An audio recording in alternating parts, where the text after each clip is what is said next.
계속 이어서 강의 진행하도록 하겠습니다. 두 번째 행동이론입니다. 행동이론입니다. 자, 50년도, 1950년도에 이제 접어들면서 자, 리더십에 대한 연구는 일정한 상황 하에서 이제 관찰된 리더의 어떤 행위에 초점을 두고 있었다는 거죠. 그래서 2차원적 접근 방법이 시도됐다. 그러니까 2차원적 시도는 뭐냐면, 자, 이 이론은 심리학적 및 사회적 요인, 그 다음에 개인적 변인과 상황적 변인, 이 행동의 어떤 강력한 결정 요인임을 인식하고 여기에서는 리더의 행동을 분석하는 입장이다라는 거죠. 그래서 리더의 행동을 관찰하고 분석해서 어떠한 유형의 행위가 구성원들의 사기와 조직의 어떤 생산성에 영향을 주어서 가장 높은 조직의 효율성을 보여주는가, 이것을 이제 규명하기 위해서 이제 했다는 거죠. 그래서 이런 행동 이론은 자, 리더가 누구인지에 관심을 두지 않고 리더가 일정한 상황화에서 어떤 리더십 유형을 나타내는가를 어떤 관찰하고 기술해서 이를 구성원들의 어떤 반응과 생산성과의 어떤 관련시켜서 일반화시킨 이론이다라고 우리가 볼 수 있다는 거죠. 그래서 여기에서는 그 레인이라는 사람하고 그다음에 리피트, 그다음에 화이트, 이러한 어떤 그런 학자들에 의해서 이제 의사 결정의 소재가 어디에 있느냐에 따라서 이 리더십의 유형을 이제 세 가지로 나눴습니다. 그래서 전제형이 있고 민주형이 있고, 그다음에 여기는 이제 방임형이 있습니다. 방임형. 세 가지가 있는데, 자, 첫 번째 전제형은 뭐냐면 리더십은 의사결정권이 리더에게 있다는 겁니다. 의사결정권이 누구요? 의사결정권이 리더에게 있다는 것이고, 자, 민주형은 어떻습니까? 리더십은 여기에는 민주형은 집단에게 있다는 거고요. 그 다음에 방임형은 리더십은 조직원 개개인에게 주어지는 거예요. 개개인에게 주어지는 거죠. 자, 이러한 어떤 그 연구 결과, 이러한 이제 연구를 통해서 이루어져 가는데, 이거는 어떤 일이 있었느냐면, 자, 일의 어떤 양적 성취도는 전제형 집단에서 가장 높고 방임형 집단에서 가장 낮은 경향이 있었다는 거죠. 일의 성취 정도에 따라서는. 그리고 전제형 집단의 생산성은 초기에는 급상승했고, 그다음에 시간이 흐름에 따라서는 이제 급저하되어 이런 현상이 보였고, 작업에 대한 종기는 민주형 집단에서 가장 높이 나타났다. 민주형 집단에서 작업에 대한 것들은 그렇게 나타났다라고 이제 우리가 이제 보고 있다는 것이죠. 그래서 이제 다음에 이제 오하이오 주립대학의 이제 리더십 연구를 통해서 여기는 이제 우리가 살펴볼 수 있는데, 자, 리더십의 유형이 자, 구조조도와 배려에 따라서 이제 형성된다라고 이제 볼 수 있다는 거죠. 그래서 구조조도는 뭐냐면, 자, 리더가 부하들의 어떤 역할을 명확히 정해주고 그들에게 기대하는 것이 무엇인지를 알려주는 행동. 이건 목표지향적 리더지요. 구조조도는. 배려는 뭡니까? 리더가 부하들의 어떤 복지, 여기는 안녕, 지휘, 공헌 이런 것들에 관심을 주려는 행동을 말한다. 그러니까 인간관계 지향적 리더라고 우리가 할 수 있죠. 그래서 여기에서는 자, 배려하고 구조조도를 우리가 이제 여기에 도표를 이렇게 통해서 이렇게 놨을 때, 저쪽으로 갔을 때는 낮아지고 우측으로 갔을 때는 높고, 그 다음에 배려도 이제 올라갔을 때는 높고, 이제 이렇게 봤을 때, 자, 구조주도를 봤을 때는 여기에서는 어떤 면에서는 구조조도가 좌측으로 가고, 올라갔을 때는 구조조도나 그 다음에 구조조도는 낮지만 배려는 높은 상황을 볼 수가 있고요. 그 다음에 여기에서는 또 우리가 구조조도는 낮지만은 또 배려도 저로 나타나는 것을 우리가 이제 볼 수 있다는 거죠. 낮아질 때. 그다음에 구조조도가 우측으로 갔을 때는 여기에서는 높고 배려도 높다. 여기 이렇게 최고 높은 거죠. 여기는 최고 저하층인 거고. 그다음에 구조조도도 여기에서는 고루 갈 때는 높지만 배려는 낮다라는 것을 우리가 볼 수 있다는 거죠. 그래서 여기에서는 어떤 면에서 보면은 우리가 이런 그 상황들을 우리가 여기에서 보면 그 리더가 조직의 어떤 수익 목표에 초점을 두고 행동하고, 그다음에 이 배려성을 리더가 구성하는 어떤 관심사에 초점을 두고 행동하는 이런 현상들을 우리가 이제 볼 수 있다는 거죠. 그래서 실질적으로 보면은 여러분들이 한번 도표를 그려놓고, 자, 요걸 한번 해놓고 어떻을 때 이런 현상들이 일어나는지를 한번 상상해 보는 것도 좋을 것 같습니다. 자, 다음에는 이제 상황 이론입니다. 자, 상황 이론. 자, 리더십 연구에 있어서 이 행동적 접근은 매우 어떤 획기적인 것이었다라고 우리가 볼 수 있다는 거죠. 그러나 이 행동적 접근은 리더의 행동을 유형하는 데는 크게 공헌했다고 볼 수 있습니다. 그러나 리더십은 자, 조직 성과나 어떤 조직 구성원들의 어떤 만족도 이런 것과 관련해서는 어떤 면에서는 이 연결시키지 못했다라고 우리가 볼 수 있다는 거죠.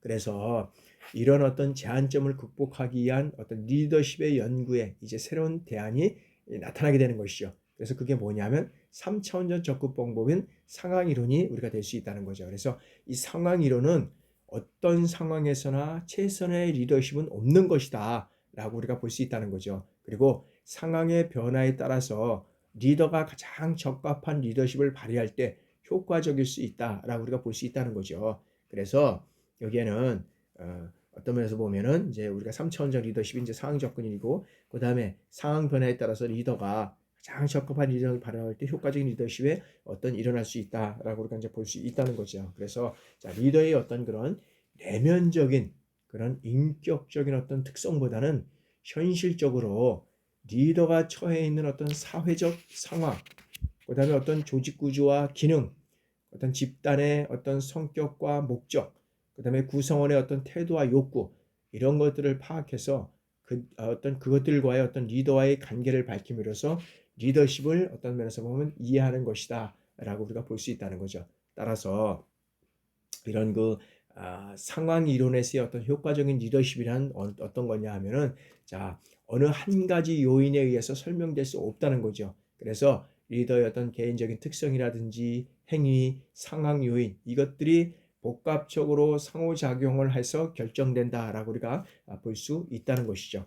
그래서 여기에서는 그 리더십의 어떤 그런 리더십의 이론을 살펴보면, 자, 그 리더십의 어떤 이론은, 자, 사회적 변화가 가속화되기 시작한 이제 1980년도 초반부터, 초반 이후부터 환경의 어떤 불확실성이 증대되고 인간의 창의성을 중심으로 한 어떤 경쟁 우위의 개념이 이제는 정립화되어 감에 따라서 현상 유지라든지 통제 중심의 어떤 전통적인 리더십에 대응해서 이제는 베스는 뭐냐면 이제 변혁적 리더십과, 그다음에 여기에서는 그다음에 이제 여기 변혁적 리더십, 그다음에 이제 거래적 리더십, 뭐 슈퍼 리더십, 뭐 여러 가지 어떤 이제 이런 것들이 이제 나오게 되고 있습니다. 그래서 우리가 먼저 이제 변혁적 리더십을 우리가 한번 살펴보면, 자, 번역적 리더십은, 자, 이제 이 번지라는 사람에 의해서 이제 처음으로 제기된 이론인데, 여기에서는 뭐냐면, 여기에는 그 이론은 리더의 어떤 개인적 가치와 리더에 대한 어떤 구성원들의 믿음이라든지 신념, 이것을 유발시키고 리더가 구성원들에게 확실한 목표를 설정해주고 모범을 보이고, 그 다음에 어떻게 됩니까? 이 구성원들의 어떤 욕구에 대한 세심한 배려와 적절한 자극을 통해서 조직 및 구성원들의 어떤 성과와 만족을 높이는 방향으로 이끌어가는 것을 우리가 의미한다라고 우리가 볼 수 있다는 거죠.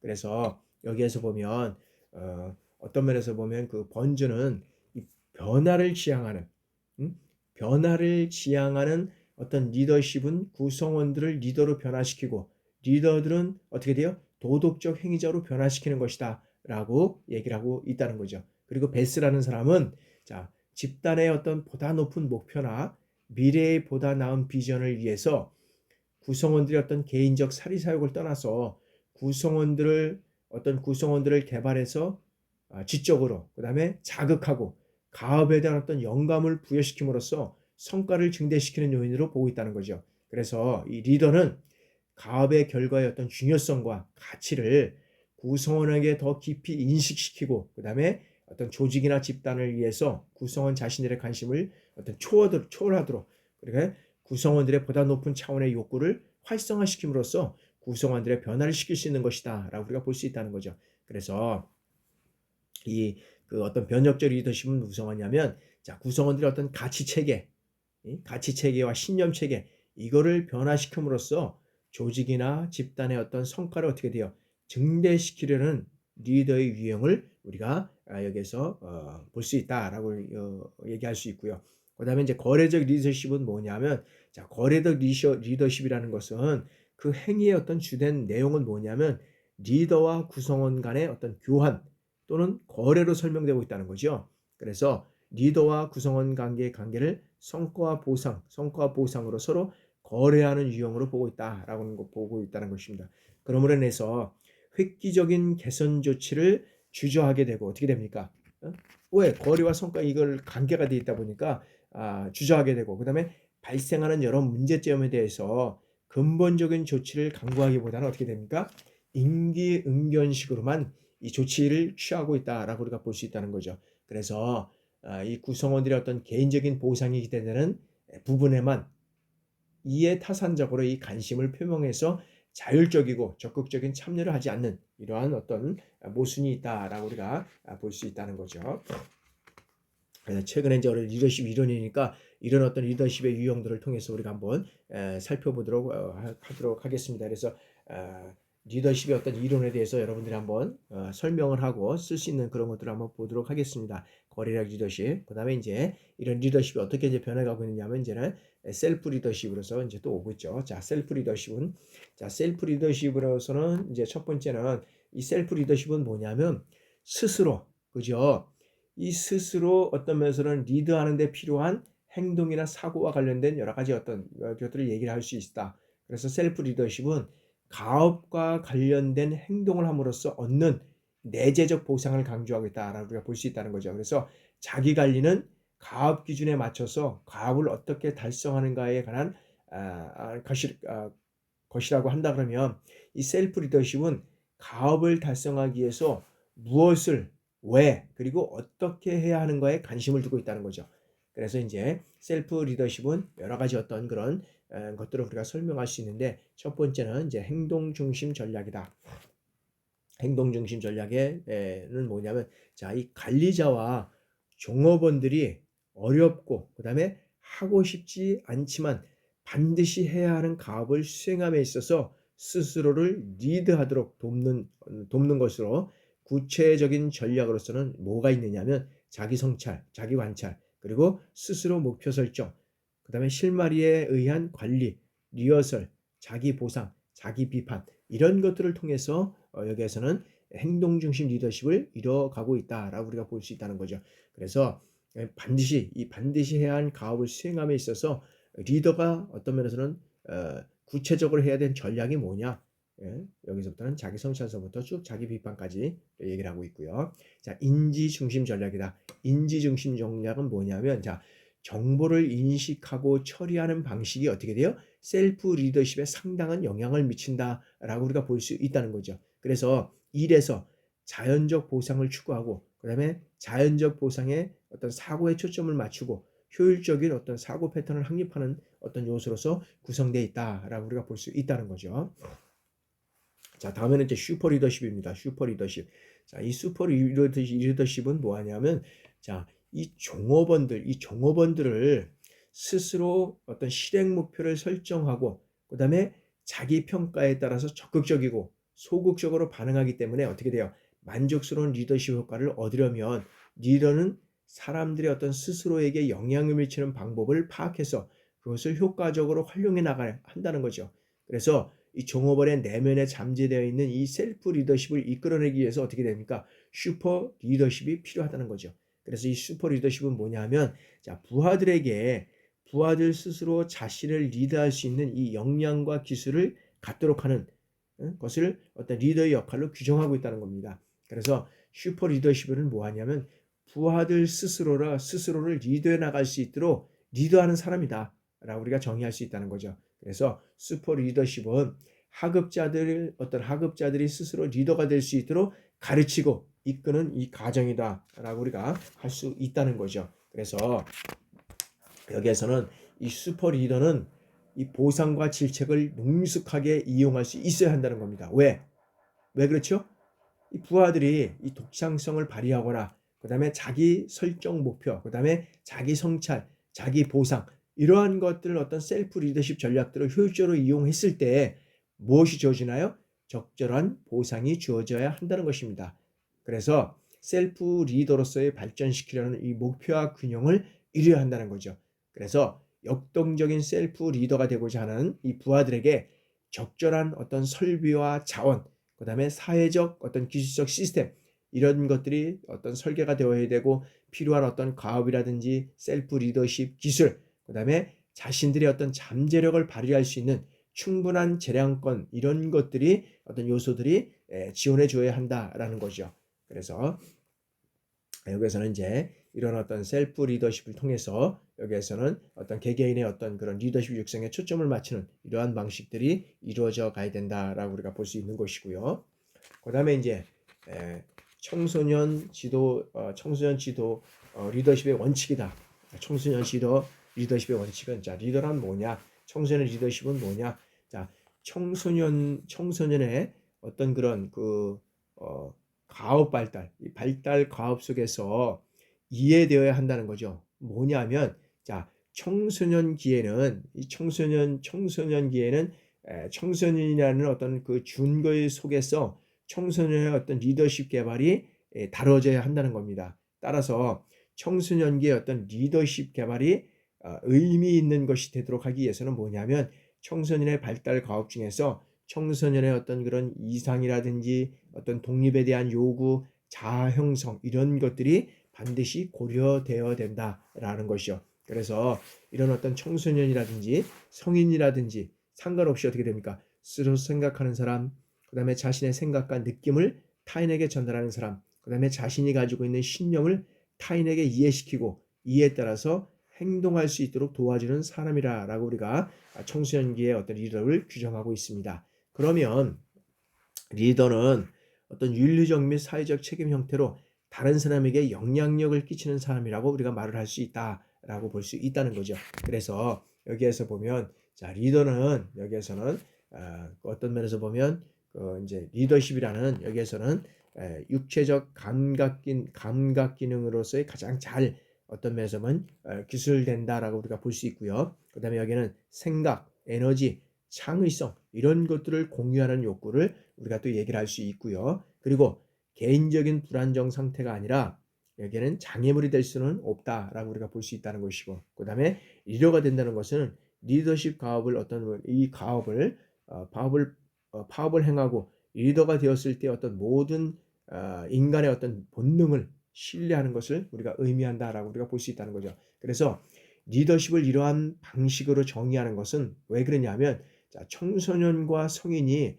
새로운 관점에서 리더십을 바라볼 수 있도록 우리가 허용해야 된다라고 우리가 볼 수 있는 거죠. 그래서 이러한 기술과 태도를 개발시킬 수 있는 것이 뭐냐면 여기에서는 어떤 자신의 어떤 그런 명백한 이런 어떤 리더십 개발과 기술 태도를 보여주는 학생뿐만 아니라 학교와 지역사회 그리고 가정과 어떤 현재 리더로서의 어떤 그런 자신의 잠재력을 탐색하는 것을 도와줘야 된다는 거죠. 그래서 청소년이 안정된 환경 속에서 자신의 리더십 기술을 어떤 면에 인식하고 훈련할 수 있도록 학교, 가정, 지역사회 어떤 리더십을 촉진시킬 수 있는 환경을 만들어주는 이러한 것들이 상당히 여기에서는 중요하다라고 우리가 볼 수 있다는 것입니다. 그래서 다음에는 이제 청소년의 리더십의 기술을 우리가 살펴보도록 하겠습니다. 자, 전문적 기술입니다. 첫 번째, 전문적 기술입니다. 자, 청소년 지도자가 리더십을 발휘하기 위해서는 우선적으로 특정 영역에 대한 어떤 전문적인 지식을 가지고 있어야 우리가 설득력이 있다는 거죠. 전문적 기술은 뭐냐면 여기는 특정 영역에 대한 어떤 전문적인 지식을 가지고 있어야 이제 설득력이 있다는 거죠. 자, 이러한 관점에서 전문적 기술이란 뭐냐? 실제 청소년 지도자 과정에서 체험하는 현장 체험의 어떤 축적과 교육 훈련 이것을 통해서 얻어지는 것이라는 거죠. 그래서 청소년 지도를 수행하는 과정에서 필요로 하는 것이 무엇입니까? 여기는 지식, 그 다음에 방법, 그 다음에 기술 및 여기는 장비 활용 능력, 이런 것들을 우리가 이제 여기에서는 중요하다라고 우리가 할 수 있다는 거죠. 그래서 청소년 지도자는 청소년 지도 과정에서 책임 있는 위치에 있는 자로서 청소년 지도를 지향하는 목표, 가치, 그리고 어떤 방법에 이르는 어떤 개념까지 잘 이해하고 있음으로써 여기는 효과적이고 성공적인 청소년 지도를 담당해야 된다라고 우리가 볼 수 있다는 거죠. 자, 다음은 이제 인간관계 기술입니다. 자, 인간관계 기술은 뭐냐면, 자, 사람과 사람이 더불어 일하고 또 사람을 통해서 일을 이루어 나가는 어떤 능력이나 이 판단으로서의 어떤 리더에게 있어서 조직 구성원들을 다루는 것을 가장 중심적인 역할이라고 우리가 할 수 있다는 거죠. 그래서 청소년 지도 과정에서 많은 사람들이 참여하고 그다음에 각자에게 주어지는 어떤 역할들이 여기는 있습니다. 그래서 이러한 과정에서 청소년 지도 과정에서 인간관계 기술은 매우 중요하다라고 우리가 볼 수 있다는 거죠. 그래서 여기에서는 보다 구체적인 인간관계 기술을 우리가 한번 살펴보면, 첫 번째는 뭐냐면 여기는 특정 상황에 처해 있는 청소년들의 어떤 감정이나 그것에 대한 어떤 민감성을 이해해야 된다. 여기는 감정이나 민감성, 이것을 이해해야 된다는 거죠. 이해. 그 다음에 두 번째는 뭘 해야 되냐면, 자, 직접 혹은 간접적인 여러 가지 형태의 어떤 의사소통을 이해하는 여기는 능력을 개발해야 된다. 그러니까 의사소통 능력. 그 다음에 이제 셋째는 뭐 있습니까? 자, 다른 사람들의 어떤 생각이나 취향, 그리고 그들만의 독특한 태도를 이해하고 서로 상호작용할 수 있는 능력을 개발하는 것이 중요하다. 여기는 태도, 이런 것들이 중요하다는 거죠. 그래서 자, 청소년 지도자는 청소년들이 지향하는 바와 그 다음에 주어진 프로그램의 어떤 목적에 맞게 청소년들이 목표에 도달하는 과정에서 그들의 어떤 참여를 유도하고 적극적으로 역할을 수행해 가고 그 다음에 사기를 증가시킬 수 있어야 한다는 겁니다. 그래서 이러한 과정에서 성공적인 청소년 지도자는 청소년들을 향한 어떤 충분한 배려가 있어야 된다는 거죠. 그래서 인간지향적, 그 다음에 인간관계 기술을 사용해서 청소년들이 효과적으로 역할을 수행할 수 있도록 어떻게 돼요? 동기를 부여함으로써 동기화된 분위기를 구축하는 이러한 지원하는 것을 우리가 인간관계 기술이다라고 이제 얘기를 할 수 있다는 거죠. 다음에는 이제 우리가 뭐냐면, 자, 개념적 기술입니다. 자, 개념적 기술이란 뭐냐면, 자, 청소년 단체 그리고 조직을 하나의 어떤 총체적으로 보는 능력을 말한다. 이것은 뭐냐면, 자, 한 조직의 여러 가지 어떤 기능들이 어떻게 서로 연결되고 있는가를 인식하는 것이다 라고 우리가 볼 수 있다는 거죠. 그래서 이러한 조직 내부의 어떤 각 단위들 간의 상호 연관 관계를 이해함으로써 리더가 조직 전체의 어떤 목표 성취를 위한 방법에 따라서 행동할 수 있게 되는 것이다 라고 우리가 볼 수 있다는 것이죠. 그래서 여기에서는 개념적 기술에는 첫 가지는 효과적으로 생각하는 능력이 있고, 두 번째는 그 다음에 이제 아이디어를 사람에게 이제 전달하는 것이 있다. 자, 첫 번째는 효과적으로 여기는 생각하는 능력은 뭐냐면, 자, 개인이 적절한 시각으로 사물을 상상하고 그 다음에 과거의 경험을 현재와 미래의 상황을 위한 실제적인 판단으로 변화시키고 그 다음에 문제 상황실에서 확실하고 준비성 있는 행동을 하는 능력이다. 그 다음에 이제 이 아이디어를 다른 사람에게 명료하고 설득력 있게 전달하는 능력이 있어야 된다라는 것을 우리가 개념적 기술 측에서 우리가 이제 측면에서 우리가 고려할 사항이고요. 자, 이제 다음은 이제 의사소통 기술입니다. 자, 의사소통은 자, 일반적으로 의미 있는 정보를 전달하는 과정, 그죠? 그래서 이것을 단순히 알려주는 것이 아니라 의사가 충분히 전달되도록 하는 적극적인 노력을 말한다라고 우리가 할 수 있습니다. 그래서 자, 의사소통은 자, 청소년 지도자와 청소년 그리고 조직 구성원들을 연결하는 하나의 어떤 단위로서 마음과 접촉을 통해서 이루어진다라고 우리가 볼 수 있다는 겁니다. 그래서 의사소통은 대화나 면담 그리고 어떤 시각적 방법을 위해서 증진시킬 수 있고, 그 다음에 상상적인 수단을 동원해서 사람들 간의 어떤 감정이나 생각의 상호작용을 창조해내게 된다라고 우리가 볼 수 있다는 거죠. 그래서 다른 사람에게 이 의사를 전달하는 데 있어서 가장 어려운 문제는 뭐냐면 그 사람의 경험에 비추어 메시지를 만드는 것이다 라고 우리가 볼 수 있다는 거죠. 그래서 다른 사람들이 어떻게 이해하고 느끼는가를 이해하기 위해서는 감정이입이 필요하다라고 우리가 볼 수 있다는 거죠. 그래서 감정이입이란 뭐냐면 다른 사람의 어떤 마음 상태나 느낌, 이해, 태도 이런 것들을 자각하고 있는 상태를 우리가 감정이입이라고 우리가 할 수 있다는 거죠. 그래서 이 의사소통을 여기에서는 그 이해하기 위해서는 이제 그 니콜라스의 어떤 그런 사람 문제 여러 가지 어떤 이제 얘기를 하고 있는데, 첫째는 뭐냐면 청취는 필요한 정보를 얻는 가장 쉬운 방법이다. 그리고 청취는 문화적 성장을 가져오는 아직 가장 빠른 방법이다. 라고 우리가 얘기를 할 수 있다는 것이고요.